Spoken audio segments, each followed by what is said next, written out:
And welcome back to the Huddle on Fox Sports 1700, brought to you by Christina Salas, State Farm Insurance, Miracle Medical, get home of the Don Joy Brace in Westlaco, and also McDonald's. I'm loving it from across the Rio Grande Valley. Big victory last night. Ed Couch Elsa beats Roma 50-32 in a big victory for them. And on the line with us now is Coach Joe Marichalar. And Coach, first of all, congratulations on your victory last night. Thank you, sir. I know that it's been one of those seasons where injuries played a factor with your team all season long. Your number one quarterback coming into the season, Aguinaga Marcos, goes down with an injury. I know Andrew Segura also was had an injury as well, and Tay Valdez also even had. Those are all your quarterbacks. So you had some injuries that you had to deal with, and you grind it out. And I think this is what football teaches you. I know you probably used this as a learning lesson for your kids last night.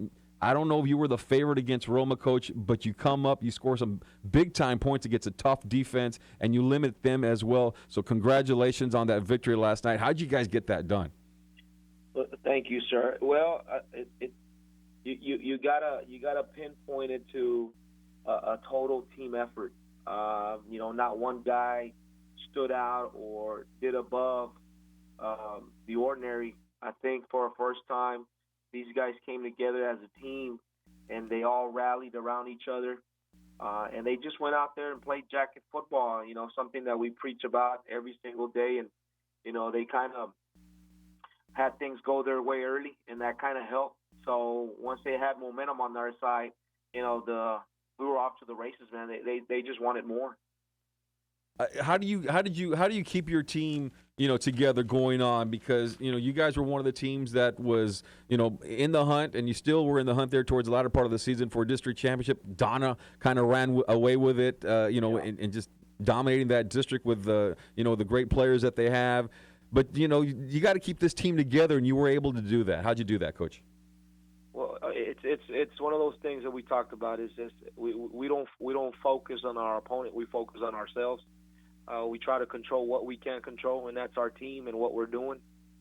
We've had a long season, a lot of peaks and valleys, highs and lows, and through everything, our kids show a lot of resiliency. They stuck with the plan. They believed in their coaches. They believed in the community. They believe in jacket football, and they knew that just given that opportunity to showcase who they really are, they were going to seize the moment. And last night, they were out there and trying to fulfill those moments. Yeah, and I think a lot of people were thinking that 31-5A district was, a tougher district. And Ed Couch-Elsa survived. Donna lost, Mercedes lost, Porter lost, but Ed Couch-Elsa, you guys were the only ones, and maybe they were the tougher district, but, how did you guys get that done? Because, like you say, Sharyland won, Vela won. Yeah. But you guys won. Carlos, both districts are tough, man. Absolutely. There's a lot of great teams in those districts. We were just fortunate to have the Lord on our side last night, and we were able to come out there with the victory. Roma is a tough team, man. They're very well coached team. Max does a heck of a job with those guys. As you can see, their program is up and coming, and they're doing a heck of a job over there. On our end, our coaching staff did a tremendous job game planning, and our kids did an outstanding job just executing the game plan. So how does it feel, Coach? You're here. It's the time of the year. This is where Ed Couch-Elsa, in years past, you guys have gone 3 rounds deep into the playoffs. And how does it feel? The weather is cooler. It's deer season, and Ed Couch-Elsa is in the playoffs, in the second round of the playoffs. Well, we're back to the norm. That's how it feels. The kids miss that feeling, and they wanted to get back to where they belong, and we're gonna ride this high as long as we can. By no means are we done, or are we satisfied. We're already here at work. We're here early on, and trying to get ready for the next opponent, which is Somerset, a very tough team, man. And we're just gonna go out there and keep what we did this past Friday, and keep that momentum, and go out there and compete, man, on Friday night. I know you don't have to tell anybody, but is Marco Aguinaga going to play on Friday? Or this? We don't even know. When is this game? Is this Friday or a Saturday game? It's a Friday game. It'll be at Shirley Field there in Laredo. Okay. Marco's situation, it's one of those things that it's a day to day. Once I get information, I'll have more info to talk about it. But I think performance last night. Andrew had a heck of a game playing quarterback, and then all our team effort, man, was outstanding. So to pinpoint it or to kind of channel it to one guy, or he did this or he did that, or Marco's situation, all that, I think these kids need to start hearing more of the team concept. So we preached it all week, and that's the new phase that these kids believe in. Sure. And we're gonna continue saying that instead of saying individuals here and there. Absolutely. So I'll tell you what, Carlos, this team showed who they are, man, and they want to keep doing it. So they're going to keep going to work. Well, Coach, I'm proud of you, Coach, because I know it's difficult, and I know how hard it is to be a head football coach, especially in Ed Calchelsa, where they expect so much. And it was one of those. It was a tough season and kind of an up and down season for you guys. But right now, you guys are riding high. And going back to Marco, even if you bring him back, you don't even have to put him at quarter. You can move him around. He's such a dynamic player. Yeah, the offensive coaches they'll come up with a great plan, and they'll mix it around, do something great. But they were clicking last night, and it's always good when things go your way.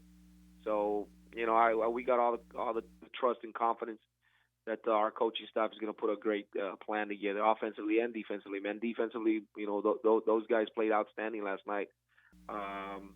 They were going up against Roma's offense. I mean, those guys are just ground and pound and put it to you, man. And the defensive kids and the coaches, they stepped it up and did a heck of a job. Gets in there, touchdown. Wesley Coese is on top, 7-0. Vets now with a little bit of trickery. Back to the quarterback on the double reverse, and it's picked off. It's Ciro Rojas. He plays running back, also defensive back, with a big interception right here to stop that drive.